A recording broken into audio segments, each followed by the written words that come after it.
Hello, everyone. Just to let you know, we'll start the presentation in about 1 minute.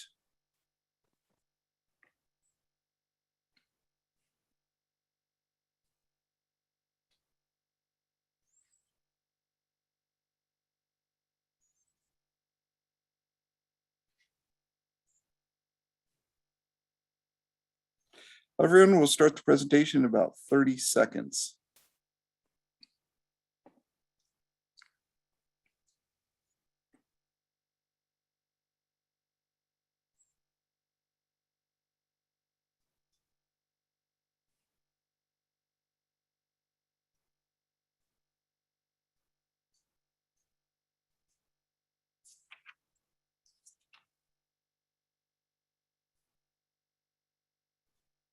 All right, hello everyone, and welcome to today's Safety and Health webcast, Injury and Illness Record Keeping Wrap-Up, Guidance to Year-End Reporting, sponsored by J.J. Keller. This is Alan Ferguson, Associate Editor at Safety and Health Magazine. I'm moderating today's presentation. On behalf of the National Safety Council, we hope that you, your loved ones, and all the people in your lives are remaining safe and healthy wherever they are. We'll start the presentation in a couple minutes, but first, there are some housekeeping items. As a disclaimer, the views of today's speakers and organization are their own and do not necessarily affect those in the National Safety Council or Safety and Health Magazine. Any mention of a commercial enterprise, product, or publication does not mean the Council or magazine endorses those items. After today's presentation, we'll conduct a question and answer session with our speaker. To ask a question, click the Q&A button at the bottom of the screen, type your question, and click the send button. Please feel free to ask your question anytime during the presentation. You don't have to wait for the Q&A to begin. We'll try to answer as many questions as possible, but we might not get to every question. The good news is that any unanswered questions will be forwarded to today's sponsor. Also, after this presentation, you'll be asked to complete a brief evaluation survey, and I'll tell you more about that a little later. This webcast will be archived so you can access it after today's live event. To view this webcast and all of our past webcasts, please go to safetyandhealthmagazine.com/events. With that, let's introduce our speakers. With us today are Derek Plowden and Ed Zaleski. Derek Plowden is a technical editor for J.J. Keller's content and consulting services. He writes for the monthly newsletter Has Safety Training Advisor, responds to customer questions, and contributes content for several publications. Derek specializes in multiple topics, including construction regulations, ergonomics, working surfaces, personal protective equipment, and injury and illness record keeping. Ed Zaleski is an EHS editor at J.J. Keller. Ed researches and creates content on a variety of safety-related topics and contributes to several products. He specializes in issues such as working surfaces, powered industrial trucks, and injury and illness record keeping. Once again, we thank you all for joining us. And Derek, whenever you're ready, go ahead and take it away. Awesome. Thank you, Alan. And thank you, everyone, for joining us today. Ed and I are extremely excited to talk about injury and illness record keeping, particularly because it's one of those hot topics that raises tons of questions at the end of the year. And of course, Ed and I will be answering some of those questions throughout today's webcast. But if we're not able to get to them, please submit them, and we'll be able to look further into them and answer them after today's event. So we're going to take a deep dive into part of record keeping that often gets overlooked, and that's specifically the end of the year or start of next year requirements. You can certainly, ask us questions, like I said, on any of the topic, but mainly we're going to focus on what you do with your records in the months between November and May. Now, first, we'll go over the basic record keeping requirements that apply all year long. And then next, of course, we'll spend some time on the OSHA 300A summary, specifically talking about, who's supposed to sign that summary when it's all done. We'll use some of OSHA's frequently asked questions and cited violations to address certain issues, such as what happens when a case starts in 1 year, but it continues on to the next.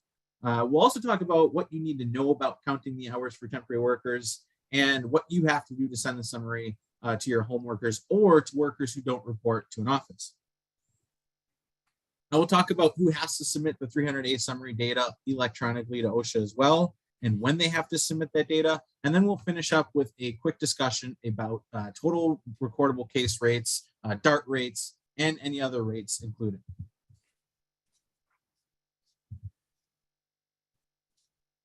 Now let's start with some of the basic record keeping requirements that apply all year long. First, it's knowing whether you're covered by the routine record keeping requirements.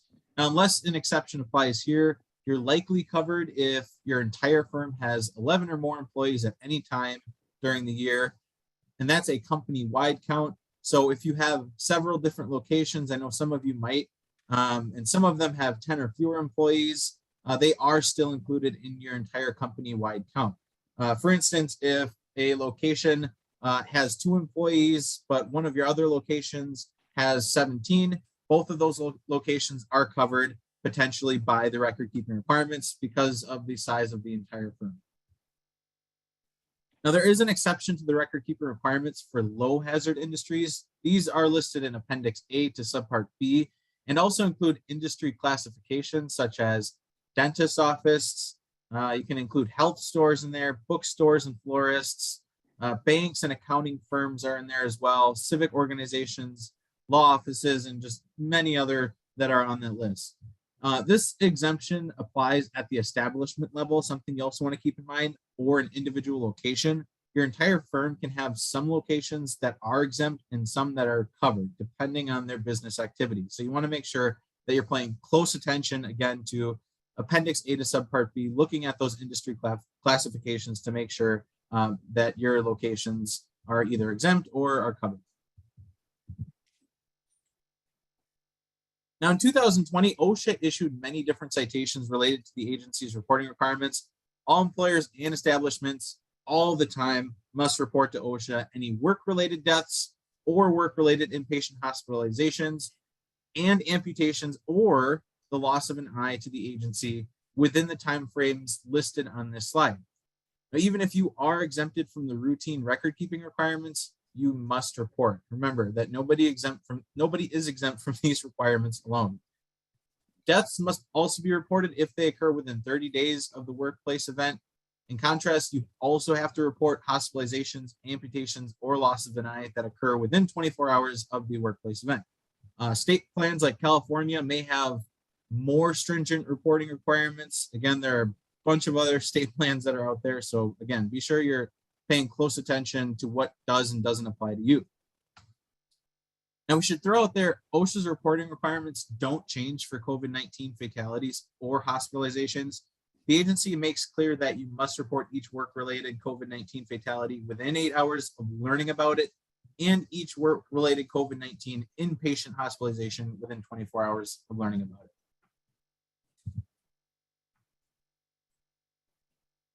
Now, the basic requirements that apply all year to establishments that are covered by the record keeping requirements include making sure that you correctly enter all recordable injuries and illnesses on your log.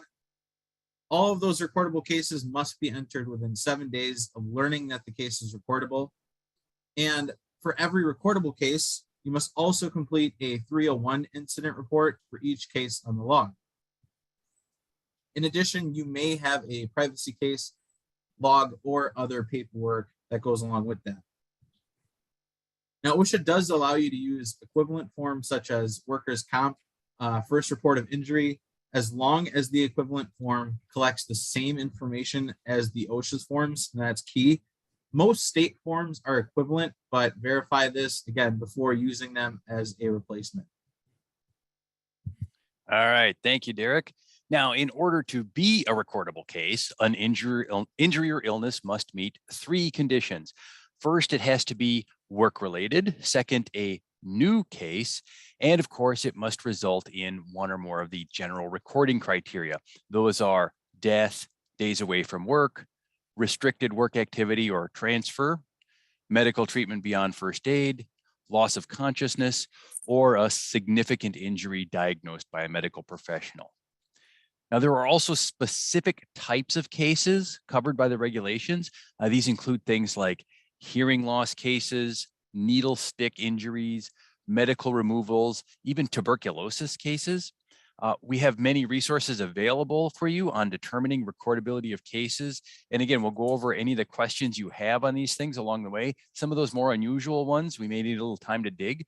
But again, as Derek said, we're going to primarily be focusing on the end of the year stuff. Now, of course, covered employers must keep, we assume you're all covered. Hopefully everyone listening here, we're assuming has a 300 log. You have to keep that Part 1904 paperwork for 5 years following the end of the calendar year that the records cover. So here in 2021, the last full year is 2020. That means you must have all the forms from 2016 through 2020, because we haven't quite finished this year yet. You don't have a full year's log yet. You do have to update the OSHA 300 log to reflect changes in cases that occur during that retention period. Now that means you may have to update an existing case or add a newly discovered case. So let's say that a case from several years ago, way back in 2017, results in surgery during 2021. Well, you would go back to the 2017 log and change the information regarding the days away needed. Now, it's assuming it's not a new case, that it's a continuation or addition on that old case. But that might mean changing that 2017 entry from other recordable case or from a restricted work case to checking the box for days away from work, for example. You could even have a case where an employee shows you they had a work-related injury during a previous year. Maybe they report in January that they had one in December. Well, you would need to go back and add that case to your log. Now, again, use the log for the year the injury or illness occurred if you know the date. Now, you don't have to go back and update the summary, the annual summary after it's been posted, and you don't have to update a 301. You can if you want to, but OSHA only requires you to update the 300 log itself. Now, one question that comes up fairly often, and again, you can send your questions in at any time. We'll be taking them at the end. One that comes up a lot, though, is how to keep records when you have multiple locations. Well, OSHA says that for each establishment, that generally means a single physical location, each establishment must have a log covering that location.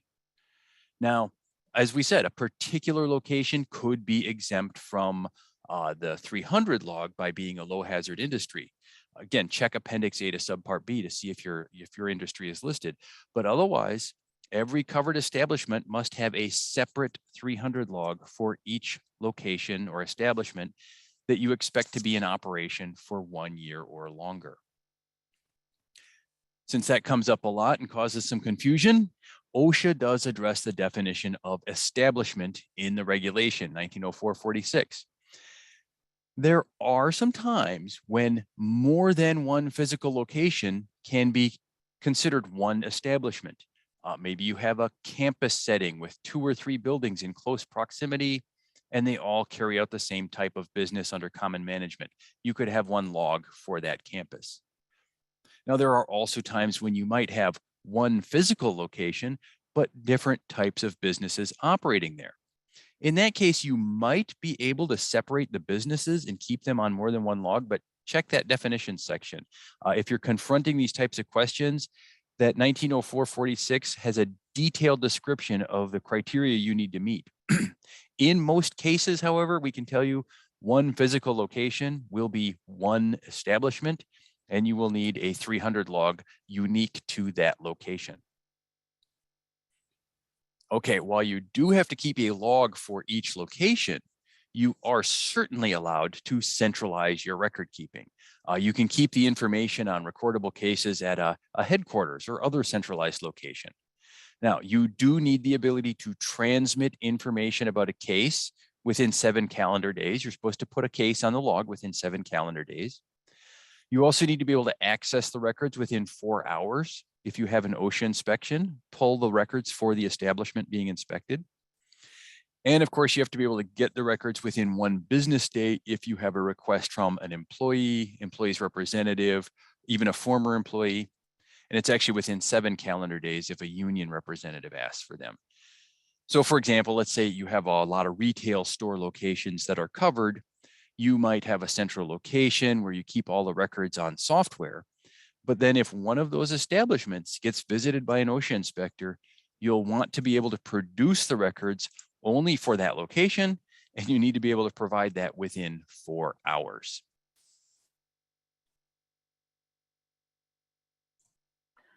Awesome. Thanks, Ed.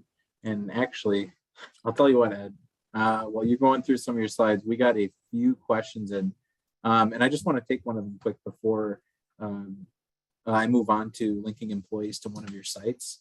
So someone asked whether or not COVID-19 is reportable in the workplace, and it's a really good question because, of course, it's one that we've gotten a lot of lately. OSHA's record keeping requirements, they require that any covered employer records certain work-related injury and illnesses on their OSHA 300 log. And COVID-19 can be a recordable case or illness if a worker is infected as a result of performing their work-related duties. However, employers are only responsible for recording cases of COVID-19 if the following are true, right? Three things have to happen. So the case is a confirmed case of COVID-19, right? The case is also work-related as defined by work-relatedness in 1904.5, and the case involves one or more of the general reporting criteria set at 1904.7. So again, yeah, to answer your question, yes, it can be reportable, but again, we have to make sure that all three of those things that I just listed are true if it is going to be a reportable case. I hope that helps clear some things up for you. Moving on, that brings up the question about how to track recordable injuries and illnesses that occur to employees who may not work at a particular location, such as electricians or other tradespeople, and even employees who work from home. So hopefully, some of the things I'll talk about in the next few slides will cover some questions that have actually been submitted again, because I see that they actually relate. So perfect. OSHA says that you should link these workers with a fixed location or establishment. And this may be the log for the closest location to the worker, the log for the location that issues the employee's paycheck, the location from which the person is supervised or gets instructions, or any other location that makes the most sense. Now, OSHA also addresses how to handle employees who work at short-term establishments. We mentioned that you need a 300 log for each location that will be in operation for a year or more. Now, there may be workers at locations that are expected to be in operation for less than a year, such as construction workers who work at a series of short-term establishments. OSHA says you can create one log that covers all of your short-term establishments. Now, you may also create an OSHA 300 log that covers short-term establishments based on individual company divisions or even geographic regions. So again, another thing to keep in mind. Now, at the end of the year, you're required to go over your OSHA 300 log to verify that all of the entries within it are accurate and complete. Now, if you find any mistakes or omissions, you have to correct them to the best of your knowledge.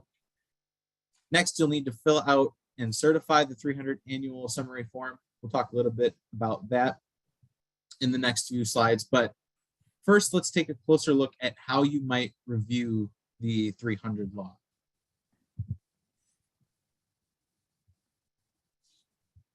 Now, what's key here is that OSHA doesn't really specify how they expect employers to evaluate the completeness and even the accuracy of the OSHA 300 log. It's not really listed anywhere. There's no real guidance, but presumably the person doing the verifying understands OSHA's record keeping requirements. They understand the company's internal employee reporting process and has access to all the forms and information about cases. So remember, this person has some, or if not, a decent amount of knowledge as to what goes into that 300 log and how it is to be as accurate as possible before it's submitted. Now, you don't have to go over the OSHA log with a fine-tooth comb unless that's your company policy, but you do want to spot check, compare cases on your log to workers' comp records, near miss records, safety committee reports, any witness statements, doctor reports, your memory of the case, other documents you may have, just to be sure that the cases have been recorded and they've been recorded correctly. And I want to go over what I just covered actually about the workers' comp cases, because oftentimes a lot of folks will fill out their OSHA 300 logs and say, well, workers' comp doesn't necessarily say that this should be recordable, so therefore it shouldn't be an OSHA recordable. You want to be really careful there because workers' comp definitions of a recordable, and OSHAs are completely separate, and you want to make sure that you follow OSHAs at all times. So be really careful while you're doing that. Now, if you do discover errors, you can change the log to make it accurate. This would include cases that were recorded more than once, or if they were duplicated. Now, some employers have a medical professional review the log at the end of the year. Occasionally, the medical professional will point out a case that received medical treatment, but now says that the treatment wasn't necessary. However, OSHA says that you cannot remove the case from the log unless medical treatment was never actually provided. Okay, so that's key. If treatment was provided, the case must remain on the log. Now, if the medical professional says the case isn't work-related and you determine it wasn't under OSHA's definition, you could remove that case from your log. But even if workers' comp denied a case, it could still be recordable under OSHA's definition. So kind of what I was talking about in the last slide, you really want to be careful that you're making sure to understand what workers' comp defines as recordable, what OSHA defines as recordable. Now, workers' comp agency might deny a claim for a case that you correctly recorded. So again, like I said, you can have that case compensable but not recordable, or vice versa. A case that might be recordable might not be compensable. So again, just make sure you're really careful. That's a good point, Derek. That one's been coming up a lot. That workers' comp and work related. They both use the term work related. That throws people. All right, so let's look at what happens when you fill out your summary, but you have a case that occurred last year and the employee's still away from work or still on restricted work when you're filling out the log. Well, what do? Well, OSHA says if a case occurred, well, we're saying last year, but let's say it happened in 2021 and you're working on your log in January of 2022. The employee is still away from work when you fill out your summary. Well, OSHA says you estimate the days away or days of restriction that the employee will need. And of course, up to a maximum of 180. You mark that estimate on your log. You might have an estimate from a doctor even. They said he hopefully will come back this date. You might have experience with similar injuries where you can make a guess. Then later, when you know the actual day count, you do go back, of course, and update the 300 log. We covered that. You have to update that during the storage, but you do not need to update the annual summary once you've certified and posted it. So if you said, well, we had X number of days away and that number increased or decreased from your estimate, you don't have to go back and change the annual summary. It's already done. All right, brief pause here to address a related question that often comes up at the end of the year. As I kind of mentioned, if an injury happens in November or December, but the employee is still on restrictions or days away into January, do you add a 300 log in the next year? Well, OSHA says no, you only record the case one time. This is why the duplicate cases can sometimes happen, as Derek said too. Putting an entry on the next year's log would count against you. It would count as a new case, and you didn't have a new case that year. For a lot of people, it can feel kind of strange if you have an injury really late in the year, say December 28th, and you record 17 days away for that case. Well, obviously the days away extended into the next year. But remember, the purpose of counting those days is to indicate the relative severity of an injury. Cases with more days away indicate more serious injuries. For that purpose, it really doesn't matter if those days away extend into the next calendar year. So that throws people off, but that's actually the correct way to do it.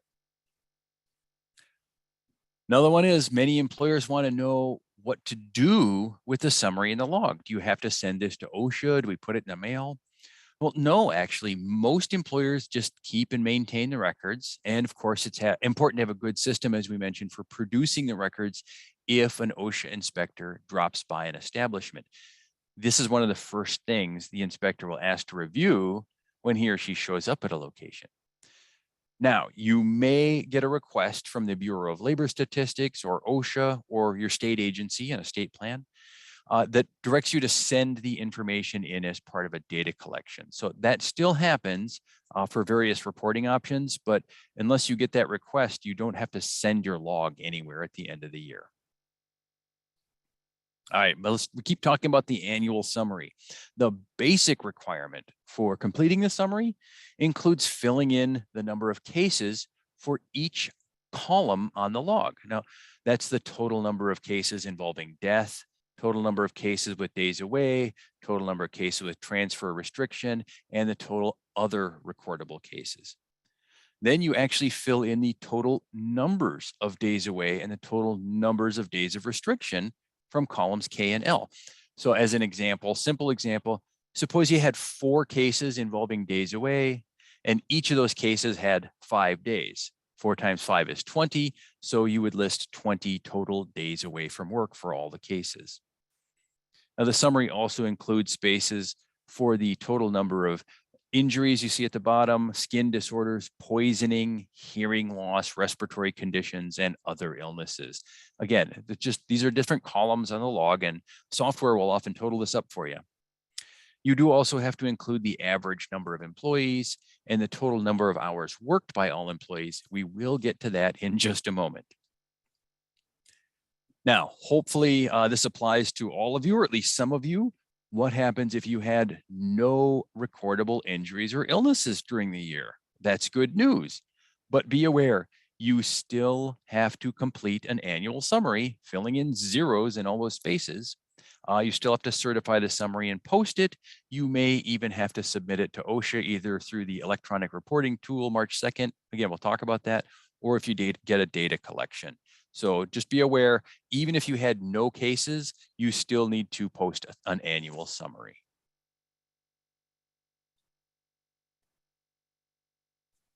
Awesome, thank you, Ed. So let's spend just a short amount of time, not too long, talking about some of the math. I'm not a huge math fan myself, so I'll try to make it as quick and painless for you all as possible. If you have a payroll system that keeps track of these things, you may not have to do the math at all, lucky for you. Just use the known numbers, but if you're not sure, OSHA provides a worksheet to help you fill out the summary.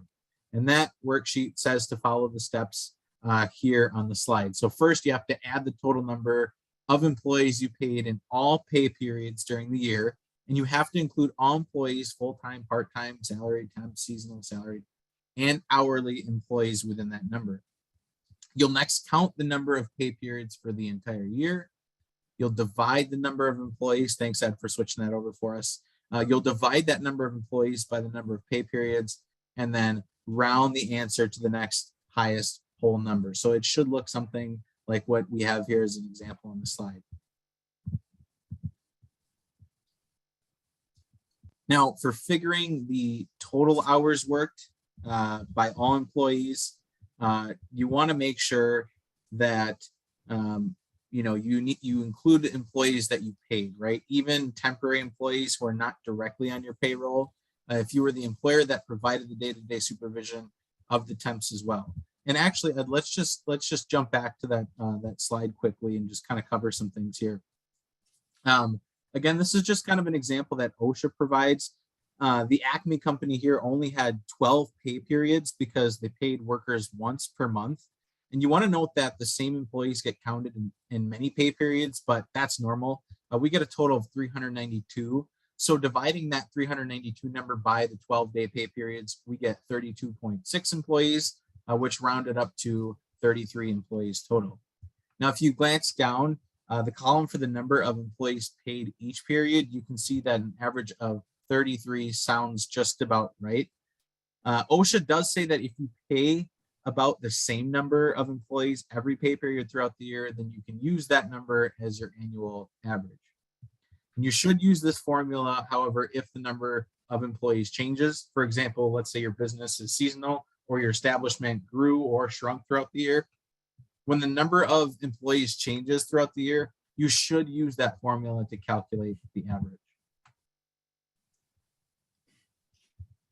Now, OSHA says that day-to-day supervision happens when, in addition to specifying the output, product, or result to be accomplished by the person's work, the employer supervises the details, the means, and the methods and processes by which the work is to be accomplished. And that's key to define here because some of you may have temp employees, but you aren't necessarily sure whether or not they need to go on your OSHA 300 log, or whether the temp employees or the temp agency needs to keep those records on hand as opposed to you and record. Now, when you hire temps, you probably explain how to perform the job. So your company most likely has to provide that supervision or does have that supervision. So it would be up to you to keep that recordable on your log. Note that you do not include hours of vacation, even if employees were paid for it, or other non-work time holidays or sick leave. And you don't include the hours worked by volunteers if you have them.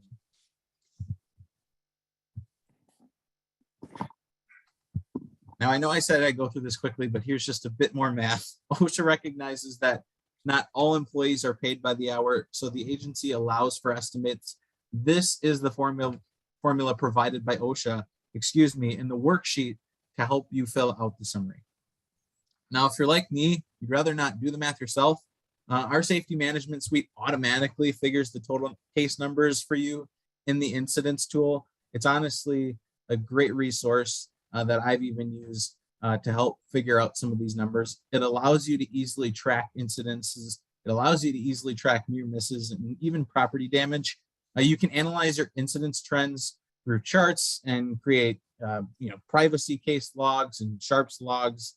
Really, it's a great way to keep and maintain your required and non-required injury and illness records in one organized place. Now, if you'd like free access to the Incident Center and all the other tools and resources in Safety Management Suite, please let us know by using the poll on your screen. And along with your access, you'll also receive our white paper on injury and illness record keeping FAQs. And while you get a moment there, I wanted to remind everybody, just as a recap, I know we get a lot of questions probably on how to figure hours worked by employees and how to count the employees. In the most simple term, I think, is to remember, if you're responsible for recording injuries to that employee, as Derek was explaining with temps, then you have to count them as an employee during the pay period they worked for you.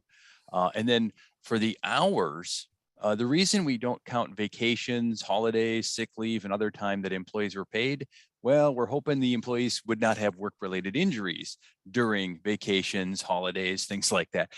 So those hours don't count as hours worked. And so that's the most basic way I think to think about it is, remember, if you have to record their injuries, you have to count them as your employees, even if they're not on your payroll. And for hours worked, for the most part, means hours worked when the individual could have gotten a work-related injury.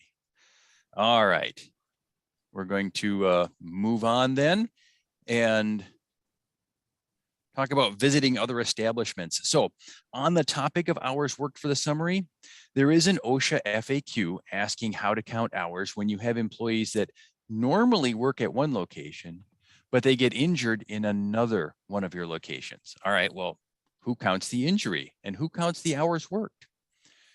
Well, the injury must be recorded in the log for the establishment where the injury actually happened. Again, each establishment has its own log.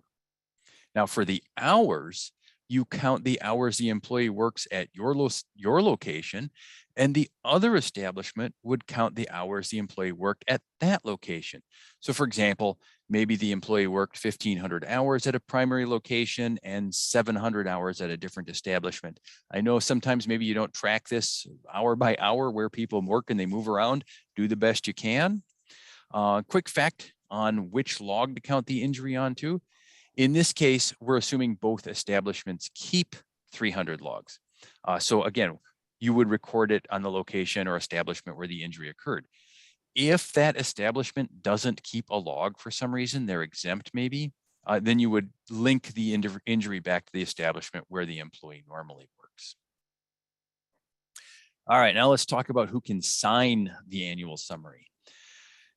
In 1904-32, OSHA lists who is allowed to sign and certify, and this person is legally accountable for the accuracy of the records. In fact, OSHA could even go after that person in criminal court. They don't usually go after individuals, but hey, it's up there. So the regulation says that a company executive must certify that he or she examined the 300 log, we talked about the review, and reasonably believes that it is correct and complete. Well, that must be based on a reasonable belief that the log and summary are complete. The person certifying, therefore, this is the official, has to have some general understanding of OSHA record keeping requirements, should be familiar with your company's record keeping process, and I think probably most importantly, should know that the company has effective procedures and applies them appropriately to create accurate and complete records. Now, the precise meaning of reasonable belief, that could be determined on a case-by-case basis. I can't give you a hard and fast answer. Circumstances vary. But decisions about recordability of the individual cases may differ, and even the details of a particular case. But reasonable belief. Keep in mind also, OSHA does allow electronic signatures from the executive. So again, if you've got logs at multiple locations, the executive can sign more than one log just through a software program, for example. All right, you got your summary filled out, you got it certified, you need to post a paper copy by February 1st. Now again, each log should have a corresponding summary for it, and that means each establishment should have a summary for that location. Once it's posted, you keep it posted until April 30th. And during that time, make sure it's not changed, make sure it doesn't get marked up or torn down, and make sure it doesn't get covered by other materials. You will post this in an area where notices to employees are normally posted. Might be a company bulletin board or in a break room. In a very large facility, you may need more than one posting. And as we noted earlier, if the details of a recorded injury change after you posted the summary, you do not have to go back and update the summary. All right, unlike the executive signature, you cannot use the computer to post the summary. You do need to post a physical paper copy. Now, you can certainly make an electronic copy available on your intranet in addition to posting a paper copy. But OSHA has flat out said that electronic posting alone does not meet their requirements. Thank you, Ed. So let's talk a little bit about posting the summary for field or even home workers. Now, here's a question that comes up this time of year, usually for us, and that is, do you have to send a copy of the summary to home workers, remote workers, or workers who don't report to an office? Now, OSHA says that you only have to post the summary in a location where the log is kept. However, you can send a copy through mail to these kinds of workers if you want to, or you can email it to them. I know that's a lot easier than sending it through the mail. Note that this requirement may be different in different states. Of course, as I mentioned earlier, California is one of those states. They require that you send a copy to home workers for them to post in their home office, for instance. That's an actual requirement per California. Now, in 2016, OSHA began requiring certain establishments to submit their 300A data electronically to the agency. Now, just because you keep a log, that does not mean you automatically have to send your 300A data summary or summary data to OSHA.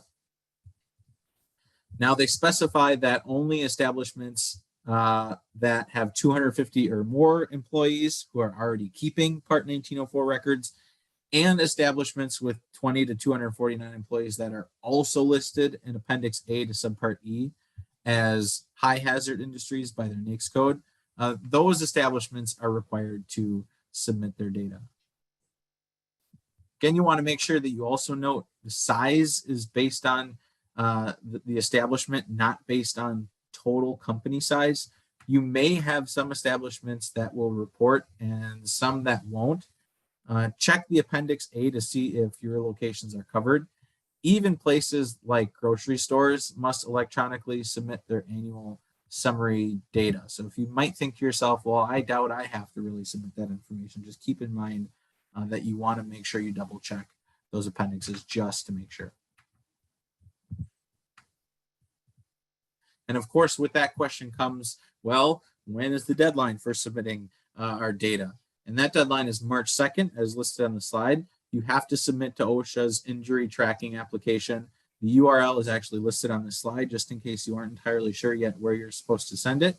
OSHA requires you to include your company's employer identification number, or EIN, as some of you know this as. You can find your EIN on tax documents or any other documents associated with the IRS, since the IRS is the agency that assigns that number. And you also need the North American Industry Classification System code, or what I called the NAICS code earlier, for the establishment. If you have more than one business activity at the location and more than one code, OSHA says to choose the code for the activity that generates the most revenue the establishment has, or the most employees, whichever is more applicable to your business and your situation. Thanks, Derek. And, I want to mention, I'm going to guess we get question on this, but even states like California actually refer you back to the link we've shown here. They haven't created their own injury tracking application. There might be some differences, check that, but I did look at California the other day to see where you report, and they send you to OSHA's, the federal OSHA portal. All right.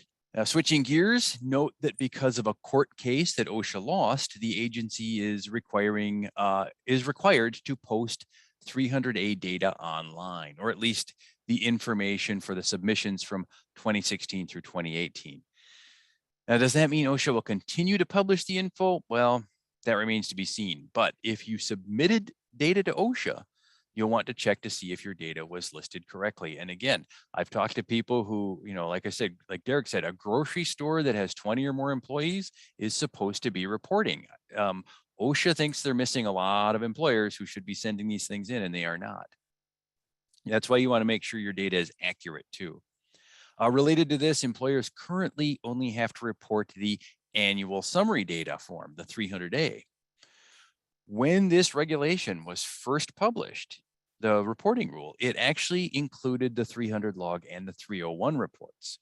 For various reasons and legal challenges that we're not going to bother with here, OSHA actually cut back and only required reporting the annual summary. But OSHA is planning to reinstate the requirement to file all forms. Now, this would only be for 250 employees at one establishment or more. The 20 to 249 would not be in there. But that proposed rule is at the Office of Management and Budget getting reviewed right now. So it'll come out as a proposed rule maybe in a month or so. And then, of course, employers will have a chance to submit comments. So this means it's not going to be finalized to change your obligations for your reporting in 2022. But depending on how fast it moves, employers with 250 or more at one establishment may have more obligations by the 2023 filing deadline, assuming OSHA can update their website to accept all the information. All right, speaking of maintaining records for at least 5 years, OSHA has cited employers for failing to maintain these records.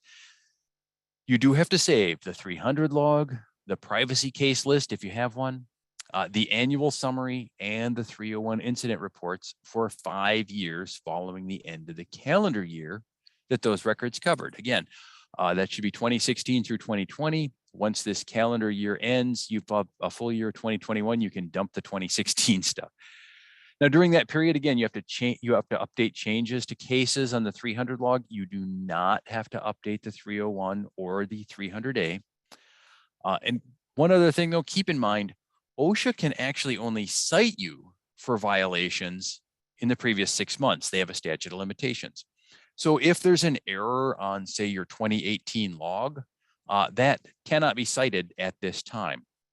Now, the administration, there is a bill in Congress that would change that, would basically extend the statute of limitations for 1904 records, Part 1904 injury records, to the entire 5-year retention period. Now, we're keeping an eye out to see if that bill gets signed. If you've been watching how effectively Congress is working lately, I don't know how likely that is, but it is something that is in at least the possibility there.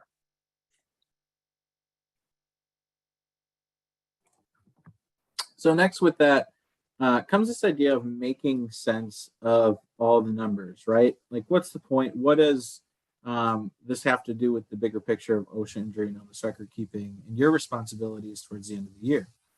Well, essentially, at the end of the year, you'll want to calculate your injury and illness rates to see how you're doing. You'll also want to compare yourself to any national rates for your industry and track any improvements. That's why making sure that these numbers are as accurate as possible is very important. Now, your company may have a policy on which rates you track. In addition, you may have certain clients who will require you to report your rates. And in addition, your insurance company may want your rates included. Now, I've listed the most frequently used rates on this slide. You can figure out many other rates through the magic of math, but the 200,000 hours in the formula represents the equivalent of 100 employees working 40 hours per week, 50 weeks per year, and provides the standard base for the incidence rates. This constant is used to calculate incidence rates per 100 full-time equivalent employees, just to show the relative level of injuries and illnesses among firms of different sizes. In other words, it creates a ratio so comparisons can be made. Now, this works for establishments with less than 100 workers as well. OSHA tells you not to change the constant if you want to compare your establishment rates to the national rates published by the Bureau of Labor Statistics every year.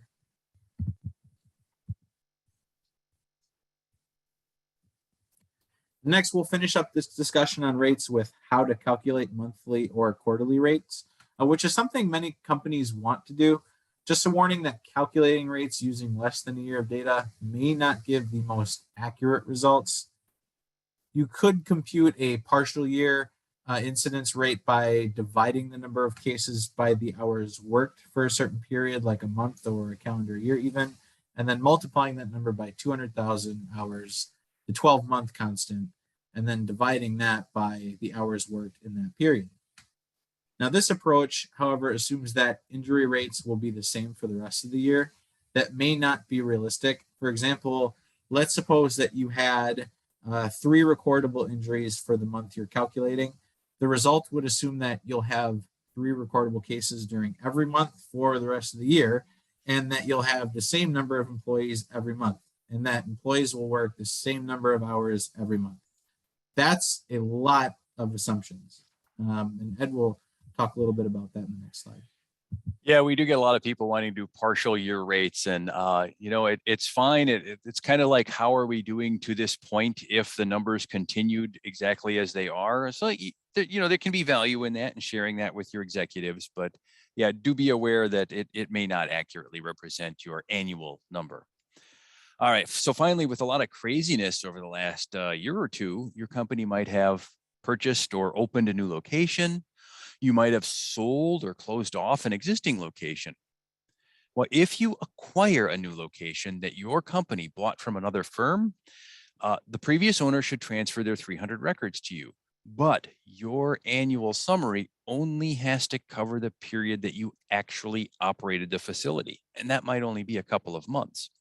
You don't have to run and include all the numbers from the previous owner. So your total hours worked, things like that, it's just for the portion that you owned it. And on the reverse side of that, if you sold off a location, you would transfer your records to the new owner, but you're no longer responsible for that establishment. And of course, if you permanently close a location, same thing. You don't need to create an annual summary because, after all, where would you post it? And then you wouldn't need to submit any data to the OSHA's injury tracking application if you're covered by that. So all that brings us to the end of the year wrap up here. We've gone over how to review your log for accuracy, make some spot checks, how to complete your summary and certify it, how to post the summary, whether it can be electronic. It's got to be paper too. It's got to be paper. You can do electronic too. Some of the submitting data to OSHA for covered employers, who's covered, make sure that you don't just assume you're a low hazard industry. How to figure out some of your incident rates and DART rates. We answered a few questions that employers commonly ask at this time of year. So we've covered a lot of detailed information. We do have some time left to answer your questions. And again, if we don't get to your question today, or you think we might not, please sign up for a free trial of Safety Management Suite. One of the most popular features of Safety Management Suite is access to editors like myself and Derek. We love our record keeping questions, and any other environmental health safety questions you have, you'll be able to send them in through that tool, and you'll get a response within 1 hour. So we will get to your questions in just a moment, but I do want to address some of the inquiries that have come in, the J.J. Keller Incident Center in Safety Management Suite, or as an extension of the Safety Management Suite, it provides tools you need to manage OSHA injury record keeping and reporting requirements. We talked about keeping your records all in one place. So again, if you want to look at the poll that's on your site, we'll launch that here. If you'd like access to all our compliance tools and resources, just select that interest and we'll send you a white paper on injury and illness record keeping, frequently asked questions. So there's a lot of other programs, customizable training resources, including PowerPoints, 5-minute safety talks, classroom exercises, quizzes. You can create custom safety plans from templates. Yes, we do have a COVID-19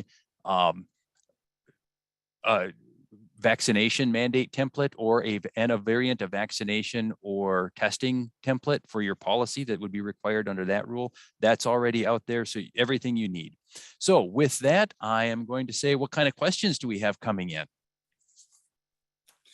Well, first, thank you both for this fantastic presentation. And before we start the Q&A, I want to remind everyone of the evaluation survey we're asking you to complete. The survey will open in a different screen after this webinar. Your input is important because it'll help us improve our future webcast. And so now let's get to some questions. The first one, and I'm sure this is one you all get quite a bit. Who determines if an injury or illness is work-related? Is it the safety professional or someone similar, or is it a doctor or someone similar? I'm going to go with the safety professional, probably in most cases, because it's got to be someone who's familiar with OSHA's Part 1904 requirements for determining if a case is work-related.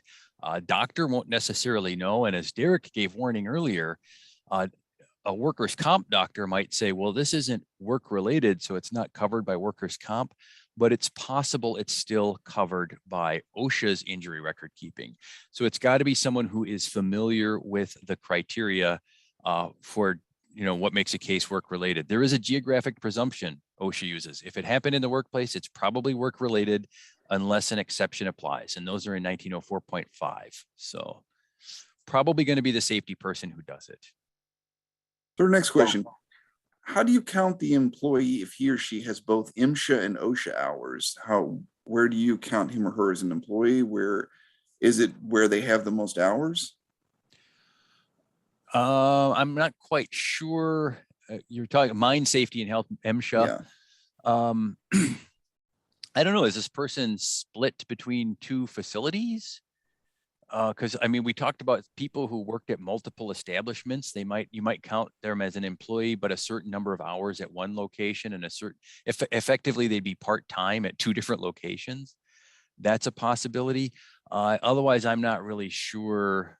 We might need to dig into that one a little further. That's a complicated one. Yeah, of course. Yeah, I would agree, Ed.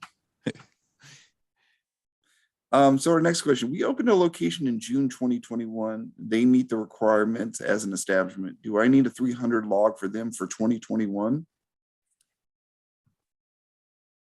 Derek, you want that one?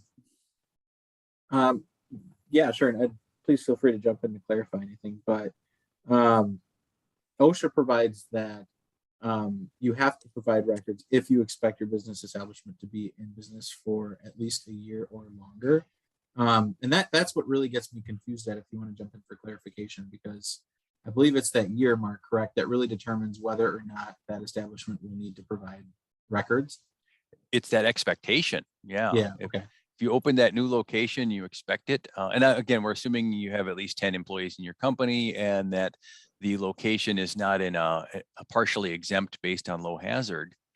But yeah, if you, you open up a new store location, and I mean, it might not last a year depending on economic conditions, but if you expect it to be, in place for a year, you need and it's covered, you need a 300 log there.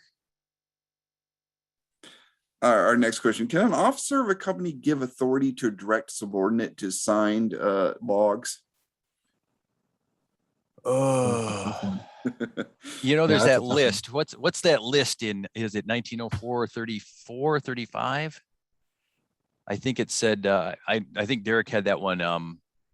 It said like the highest officer at the establishment, or, the direct supervisor, or the highest officer at the establishment. I mean, if it's someone on that list, Like the director for multiple establishments could sign, but they could also say, look, the highest ranking officer at each location can sign the logs for their locations.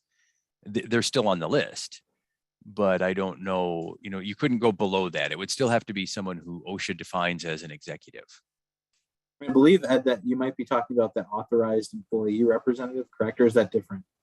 Because they're talking about who's certifying the log, right? Okay, yeah, correct. Yeah. Okay. Okay. Yeah, it's got to be someone who's on that list in the regulation. And that doesn't, I know the term executive can throw people because it could be, like Right. in a retail store, a grocery store, it could be the store manager is the highest ranking person at the location. We don't think of them as executive, but they should be someone who can sign. Okay, so our next question. As a large hospital system, we have outreach centers which are not on the main campus, but are all under the same payroll policies and reporting system. We have always kept one log in our EMR system. We've never questioned we've never been questioned on this process. Is there any problems with this practice? If the outreach centers are spaced out geographically, then they should have their own 300 log. So this is something that comes up, I get questioned like a bank. Okay, a bank's not required to keep a 300 log, but it's a good example because everyone's familiar. You have a bank, there might be 5 or 6 locations around the city. Well, each one would be a unique establishment. Same thing with grocery stores. You might go to your local, shopping, whatever, and there might be 5 or 6 stores in the city. Even though they're spread out, they're all in one city. Each one is considered a unique establishment. To combine more than one location, they have to be in close physical proximity. And I mean, OSHA doesn't say it, but it probably means within the same city block. So if you've got outreach centers in different parts of the city or in different cities, those would be unique establishments and they should have their own 300 log. One of the reasons you want a unique log for that too is if OSHA inspects that location, you only want to give them the injury records for that location. You don't want to give them the records for your entire business. There's no advantage to doing that.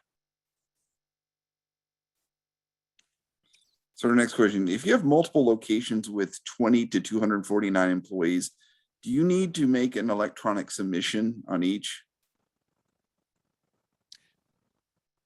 Well, in short answer, if they're covered, yes. If they're in the industries, this is kind of the reverse of the exemption. The reporting obligation lists industries that are required to report. And as I said, I mean, grocery stores are in there, rental centers are in there. You don't think of these as high hazard locations. And that's why I've talked to employers who said, oh, geez, we didn't do it last year and apparently we're supposed to. In fact, OSHA is expecting somewhere in the neighborhood of 400,000 establishments to report, and they're getting about 200,000. So we know a lot of people are missing this. But yeah, if you have multiple locations, as I said, grocery stores all over, any grocery store with 20 or more is a unique location and each location has to report. I know it's a pain to file that. The tracking application does allow you to batch. So if you keep all the records at a central location, you can submit it as one batch, but there should be a separate summary for each location. So you mentioned not counting volunteers, and this person asked, what about interns who are unpaid? Are they included or would they be considered volunteers? Interns, I'm going to grab that one. I'm sorry, I'm overrunning Derek here, but You're interns, fine. I know on that one because I used to do a little HR side of things. Usually an intern is in the workplace for an educational benefit. At least that's what the Department of Labor says. So you may have an intern like a college student who's gaining work experience or something. I think they'd be in the category of volunteers because they're not paid. They might be under your control, but theoretically they are in the workplace for the primary purpose of gaining experience for themselves, not to advance your business. In fact, OSHA, the Department of Labor Wage and Hour Division, kind of a sister agency to OSHA, says that if interns are doing the work that would otherwise be done by employees, then you're supposed to be paying them. They don't qualify as unpaid interns. So that's something to check out too. It looks like we have time for one more question. Do I have to record an injury that was not recordable? However, it was re-aggravated and now meets the definition of recordable since it's not a new case? if it wasn't, the aggravation of an injury, a non-work injury, can become recordable. So someone hurt his knee playing basketball over the weekend, and then while lifting, maybe they need a prescription a painkiller or anti-inflammatory. Then at work, climbing a ladder or something, they really rack that knee and they need knee surgery.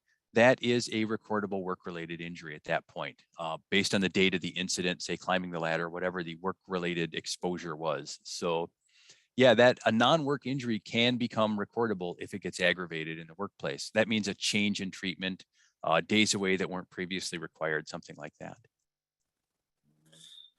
Well, thank you, everyone. Unfortunately, we have run out of time. I'm sorry we didn't get to everyone's questions. Thank you all for contributing so many of them. We really appreciate it. But all of today's unanswered questions will be forwarded to our sponsor.